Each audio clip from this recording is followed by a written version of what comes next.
tangguh, kekar, dan bener-bener luar biasa banget. Mobil ini adalah salah satu mobil yang dikeluarkan Mitsubishi Motors, di mana ini adalah mobil yang mungkin jarang kalian lihat ya, atau mungkin hanya beberapa unit aja yang kalian lihat kalau di Jakarta ya, karena memang mobil ini kebanyakan dipakai untuk area atau untuk operasional di daerah perkebunan atau pertambangan. Nah, dan kalau gue nih biasanya sering lihat mobil ini, paling banyak lihat mobil itu kalau misalkan atau pas gue beberapa kali datang ke daerah-daerah Kalimantan, daerah Kaltim, Kalsel, gue sering banyak lihat mobil ini, tapi gue belum sempat nge-review mobil ini waktu itu, dan baru sekarang gue bisa nge-review mobil ini dong, luar biasa. Dan inilah dia Mitsubishi Triton double cabin HDX 4x4 dengan manual transmission tahun 2020.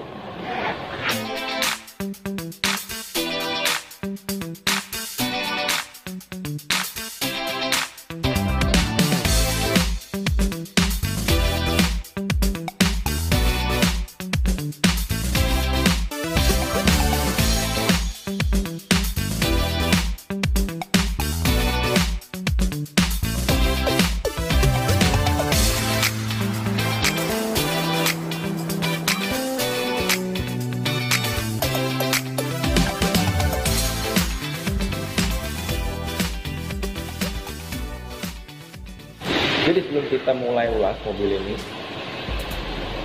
tinggi banget mobilnya, hampir mirip kayak Pajero ya. Tapi yang jelas mobil ini itu sudah mengalami facelift di tahun 2019, di pertengahan kalau nggak salah. Yang tadinya yang front grill depannya seperti ada vertikal begini ya, kayak bar vertikal. Nah, ini mengalami facelift di tahun 2019, pertengahan tahun itu sudah mengalami facelift dengan front grill atau grill depannya yang sudah seperti ini, sudah menggunakan konsep dynamic sill seperti expander, seperti Pajero ya. Oke, jadi mobil ini memiliki 6 varian, di mana yang pertama adalah varian GLX 4x4, terus single cabin HDX, double cabin HDX. Nah, ini double cabin HDX, terus ada GLX, Exit Only, dan yang paling tinggi variannya adalah di Ultimate.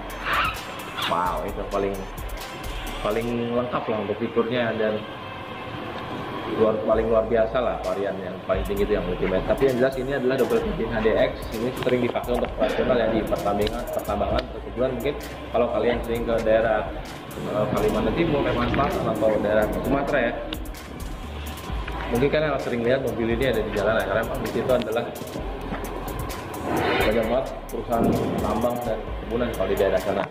Nah, yuk kita langsung las. Dimana untuk lampu ini masih menggunakan proyektor halogen ya. Kalau untuk yang tipe yang masih itu Ultimate itu kalau nggak salah udah menggunakan LED dan juga ada DRL-nya. Tapi kalau ini belum ada. Oh, yang di double cabin HDX masih mengusung konsep dynamic mesin sama seperti Expander Cross, Pajero seperti ini. Nah, ini masih plastik ya, karena hitam glossy begini. Ini juga seperti ada bentuk aksen honeycomb di bawahnya. Nah, ini di bawahnya sini, di sini menggunakan lampu biasa, belum ada fog lampnya di sini ya. Belum ada fog lampnya. Bisa ada front garnish-nya ini plastik juga. Nah, menurut gua nih tinggi banget. Kalau nggak salah ground clearance-nya 220 mm ya. Ini gua tinggi banget. Dan kalian akan lihat di bagian fender ini kan hitam ya, tapi di sini ternyata putih. Dia ada gradasi ya, perbedaan warna. Terus di sini di bagian fender ini sudah mengetak ya, dibandingkan yang sebelum facelift itu, sebelum 2019 itu dia fendernya itu bulat ya, saya ingat gua bulat. Nah, ini sudah kayak sedikit mengkotak ya, sama dengan yang Pajero. Unik sih menurut gua sih. gede banget emang ininya apa space fendernya. Terus kita akan lihat di bagian bannya dengan fitur dweller dengan ukuran ban 205. Ini R16 ya, tapi kalau ini udah alloy, cuma satu warna doang. Palang berapa nih? 6. Palang 6 ya untuk kainnya. Nah, dibandingkan yang Ultimate itu kalau nggak salah Ultimate itu kalau GLS XM itu kalau nggak salah menggunakan ban R17 ya. Nah, yang Ultimate itu menggunakan R18. Cukup besar. Nah, ini R16 205 ya ukurannya. Nah, di sini kita lihat lampu saya ada di sini, jadi nggak nyatu dengan yang di spion. Ya, spionnya ini gede banget pasti. Warna hitam. Terus ini spionnya belum bisa di retract ya, belum bisa di retract ya. Ini kan kita lihat di panel di dalamnya. Wow, ini hitam di sini hitam semua. Untuk bed lainnya warna hitam. Nah, untuk bagian door handle-nya masih sudah menggunakan door handle begini ya. Bentar, gua ambil kuncinya dulu.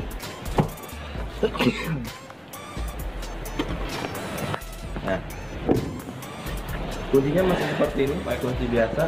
Nah, ini jadi belum menggunakan smart entry ya. Kalau yang Ultimate logo udah menggunakan smart entry. Ini seperti ini untuk door handle-nya warna hitam, itu udah kekinian untuk door handle-nya. Dan untuk antenanya masih seperti antena yang biasa ya, antena seperti ini. Oke, beralih ke bagian belakang, di mana lampu belakangnya begini, yang lampu yang biasa nih. Yang warna merah, tapi yang jelas nih kotor banget, bodinya tinggi banget, tinggi gue 180 ya, ini aja setangan gue, pundak gue ya, hampir setemu pundak gue. Ini ada emblem DID, common rail, menggunakan sistem common rail. Terus di bagian ini ada emblem Triton, ada stiker HDX di sini ya, di kecil ini HDX. Baknya gede banget, karena ini yang double cabin HDX, jadi ukuran baknya beda ya, ini lebih kecil ya dibandingkan single cabin HDX. Kalau DC HDX ini baknya kalau nggak salah ukurannya itu di 1520 kali 1470 kali 475. Nah, kalau yang single cabin karena memang cuma bagian driver doang, ada dua pintu doang ya single cabin, itu baknya lebih besar di 2265 ya. Untuk lebar tingginya sama di kali 1470 kali 475. Bedanya seperti apa nih?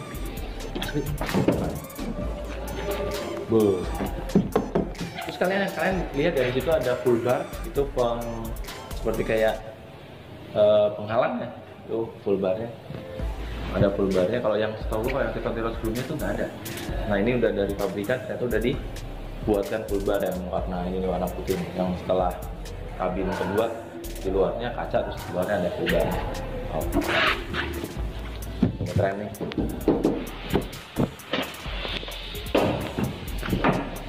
Di sini ada pengaitnya ya, sudah dilengkapi pengait juga di sini. Jadi kalau mau bawa barang yang gede, kalau bawa ini barang yang agak lebih tinggi, mungkin apa yang kira-kira bakal berpotensi untuk loncat barangnya, kan misalnya ada pengaitnya, jadi bisa dibuatkan, dikasih tali untuk mengikat barang bawaan ya.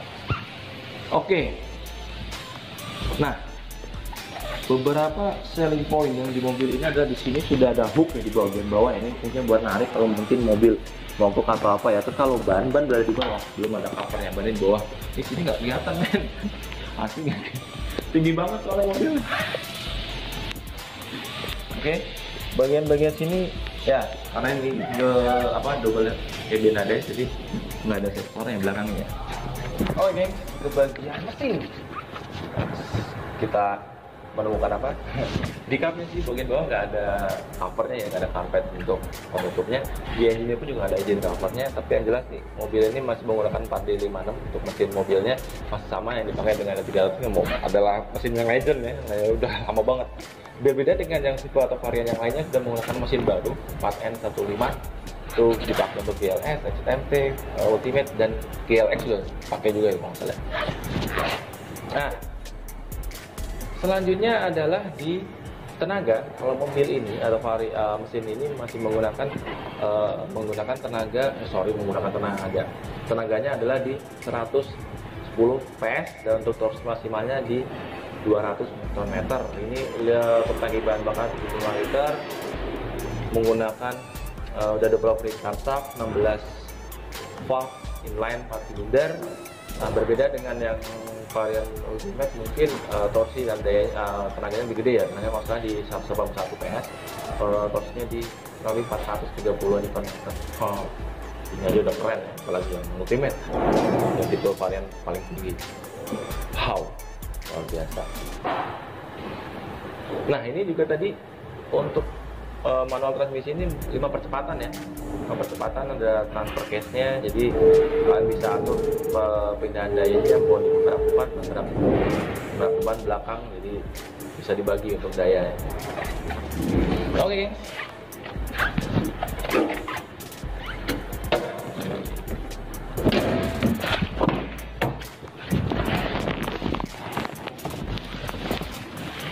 Wow, tinggi banget men, asli tinggi banget, keren. Mobilnya pas gue masuk tinggi banget, tapi yang pertama gue masuk ke sini yang gue rasakan adalah, walaupun ini mobil sering dipakai untuk operasional pertambangan atau perkebunan ya, ini menurut gue, sebentar gue nyalain lampu bacanya dulu. Nah, biar agak terangan. Nah, aksen-aksennya door trimnya hitam, plastik, tapi udah penggunaan power window di sini ya. Ini udah untuk central locknya. Terus di sini ada speaker di sini. Ini semua trimnya plastik, tapi ada hand grip di sini, fleksibel. Sini juga ada hand grip lagi nih. Yang depan juga ada ternyata. Jadi ada 2 ini, ada 4 ya, kanan kiri ya. Terus kalau ini kursinya ini atau joknya ini nggak bisa di reclining ya, atau maju mundur ya, karena udah mentok nih dan udah bak ya belakang. Itu udah ada headrestnya. Nah, bahannya ya, bentar, nggak bisa dibuka ini. Kalau untuk bahannya, nah, bahan joknya ini masih menggunakan bukan plastik, bukan fiber, bukan fabric ya, vinil ya, menggunakan vinil. Untuk safety ini sudah ada seat belt, ada seat beltnya di sini. Oh, mantap, seat beltnya ada. Ini yang tengah juga bisa nih, ada 3 titik ya untuk yang tengah, untuk sabuk untuk kaki. Keren. Dah, untuk lampu bacanya cuma dari tengah ya, di depan ternyata nggak ada. Ini cuma untuk di sini aja. Tapi yang jelas nih karpetnya nih keren. Sudah dikasih karpet dasar nih, rapi nih asli. Tapi yang jelas nih untuk headroom kurang lebih 5 jari, karena gue tinggi gue 180. Terus di bagian sini kurang lebih 5 sampai 10 jari lah. Ini soalnya kursinya agak maju soalnya. Kurang lebih 5 sampai 10 jari lah untuk legroomnya. Oke, geng. Oh iya, gue lupa. Di sini ada cup holder 1 ya tadi ya. Cup holder kanan kiri 1 berarti. Jadi ada 2 untuk cup holdernya kanan kiri. Yuk.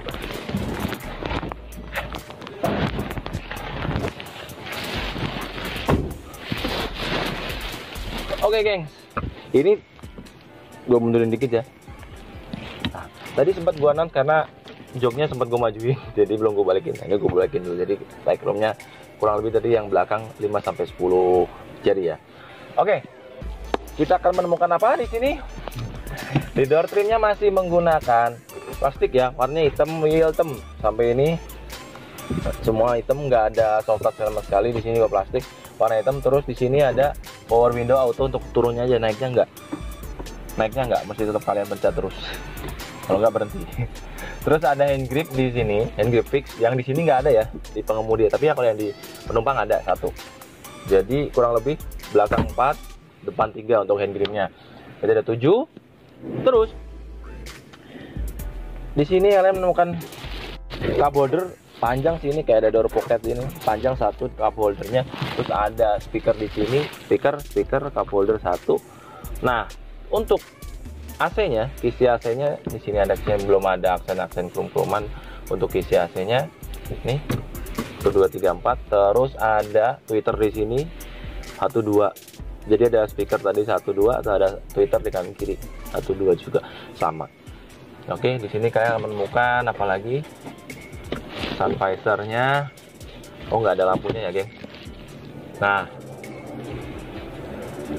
ini ada day night minornya di sini ya. Terus di bagian setir ya, bagian setirnya nih, setirnya bulat begini, cuma ada emblem Mitsubishi, terus ada tulisan series airbag karena emang mobil ini udah ada airbagnya ya di kanan kiri ya. Terus oke. Selanjutnya dashboardnya warnanya sama hitam. Menurut gue sih agak ya lumayan lah untuk sisi lapangannya lumayan. Terus untuk ruang penyimpanan lainnya kalian akan menemukan di sini, dibilang ampes juga enggak, terlalu pendek, kurang tinggi. Ya ruang penyimpanan ini ada, oh iya bisa dibuka nih, ruang penyimpanannya tuh, mantep kan ya, mantap. Terus di sini ada cup holder lagi, di sini ada cigarette letter, bukan cigarette letter, tempat untuk buang puntung rokok atau ampas rokok, ampas rokok yang disediain juga di sini. Jadi cup holdernya ada 2 di sini, ruang penyimpanan, ada cup holder lagi, ada sini ada glove box, sini 1. Oh, terus ini ada ruang penyimpanan sebentar. Masih bisa dibuka untuk ruang penyimpanan, ini kecil di sini ya. Terus ada cigarette letter di sini, ada USB port di sini. Untuk audionya atau headphone ini masih menggunakan single DIN, jadi cuma bisa ini CD, radio. Udah. Ada kabel aux ya, ini buat headset, gua dengerin radio. Ya, kalau di Ultimate udah double DIN ya, udah lebih oke lah, canggih lah. Kalau yang di tipe paling tinggi. Terus untuk AC-nya, ini ada lampu hazard di sini, lampu kisi untuk pengaturan AC di sini belum, masih menggunakan knob, kompor gas, ya.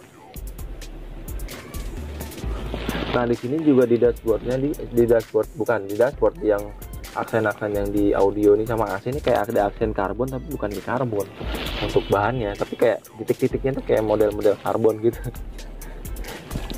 Gitu men. Nah, untuk selanjutnya, ini adalah transmisinya manual 5 percepatan, manual ya. Dan di sini ada transfer case. Nah, ini transfer case fungsinya ada 4L, 4H, 2H. Ini adalah transfer case-nya fungsinya untuk membagi daya ke penggerak roda bagian depan dan ke belakang. Ada roda penggerak belakang ya. Karena ini fungsi dari ini biasa dipakai ketika kita mengalami atau melaju di beberapa daerah yang ada jalan atau jalur yang mungkin bebatuan, pas perpindahan dari jalan halus atau aspal berbatuan atau nanjak.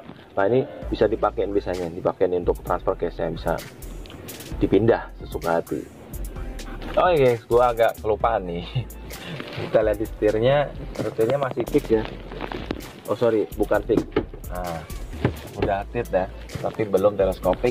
Nah, yang saja di odometernya masih menggunakan jarum untuk di speedometer dan RPM. Dan kita lihat ya di MID-nya ini ada fuel gauge, terus odometer, kilometer, temperatur, terus ada trip A, trip B, terus ada apa ini masih jarak tempuh ya. Jarak tempuh terus rata-rata kilometer per liter. Wow, dari Mander ke yang bilang. Oke guys, mungkin itu aja review kita kali ini tentang double cabin ADX ya. Keluar dari Mitsubishi Motors, yaitu Triton 2020. Bagi kalian yang suka dengan video ini atau channel Garage Mobil, kalau ingin lihat video yang ada di channel Garage Mobil, kalian bisa tekan tombol subscribe, like, komen, dan share ya. Dan juga jangan lupa tekan tombol lonceng agar kalian akan terus mendapatkan notifikasi dari video-video yang diupload oleh kami Garasi Mobil. Oke, itu aja gengs. Kita ketemu lagi di video berikutnya. Sampai jumpa.